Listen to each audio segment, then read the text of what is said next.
Welcome to Massive Beers. My name is Matt. We do the beer stuff here.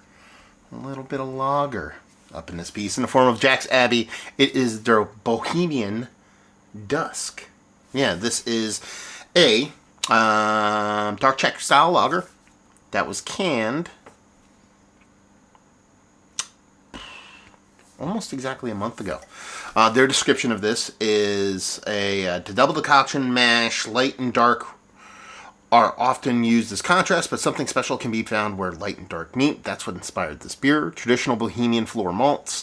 Zaz hops and open fermentation create a light and easy drinking beer that is dark in appearance with a hint of sweet roast. 4.5% alcohol by volume.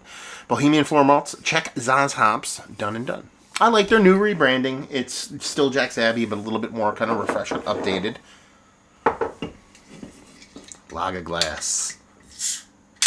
Let's see what's what. Week and a half till Thanksgiving. Then a month till Christmas. I'm very excited. Very excited. Yeah, so like I said, label-wise, I do dig their kind of... it's a subtle rebrand. Very much kind of updated graphics, logo, the whole nine, but it still looks very much Jack's Abbey. So I'm always a fan when people do that. Stick to their roots, but still bring that new school.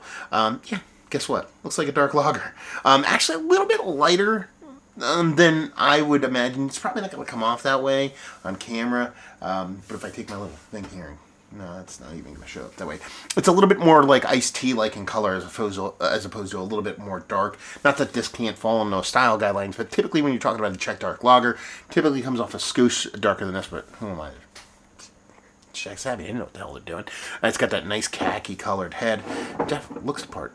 Of tasty little roasty jam. It's a good nose. There's a big malt component here, big roasty. Actually, reverse that. It's a nice, rich, big maltiness that shows a roast, but it really actually leans a little bit more like sweet brown bready than anything else. Oh yeah, that's actually really nice. Big caramel notes, a little bit of kind of blackstrap molasses thrown in there. But it has this really nice, rich kind of malt component to it. Nothing too crazy, nothing too over the top. We're talking about 4 and change, but it huffs. It smells bigger than that ABV would lead you to believe. As far as any precursors to a big bittering, the roasted malt is probably the biggest thing in that. And outside of that, it just comes off as something roasty yet clean, as a lager should be. Let's dive in. Cheers, y'all.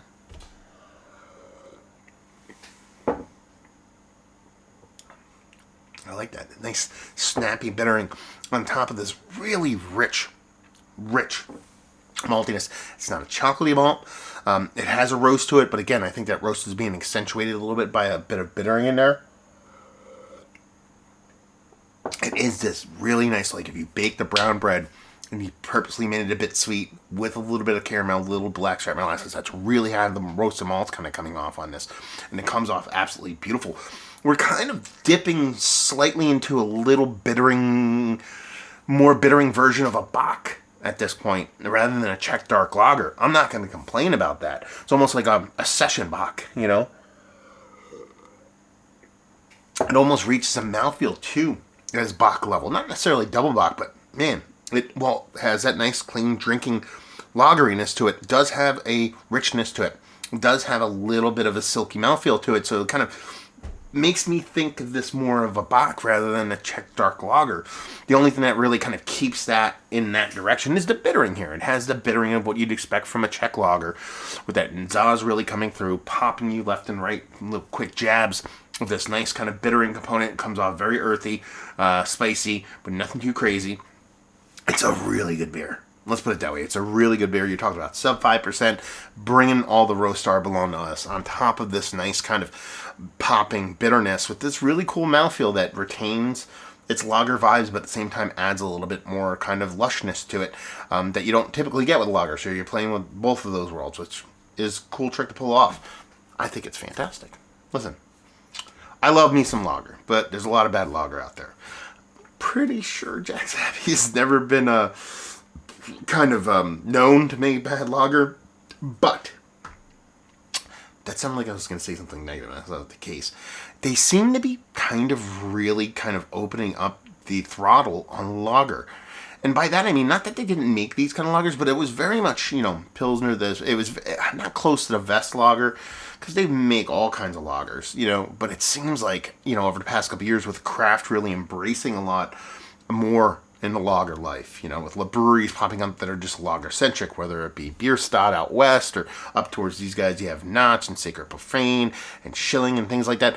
It seems like even the bigger breweries, Treehouse, Fox Farm, all of them are producing really nice lagers. They're starting to get into more regional, unique, boutique, for lack of a better word, classic, traditional, ultra hyper local traditional lagers. And it seems like Jack's Abbey's like, cool, we can play that game too. And it seems like their portfolio is opening up a little bit, is what I'm trying to say. And I welcome that wholeheartedly. Very tasty beer. Is it a Czech dark lager? Sure. Is it a Bock masquerading as a Czech dark lager? Maybe.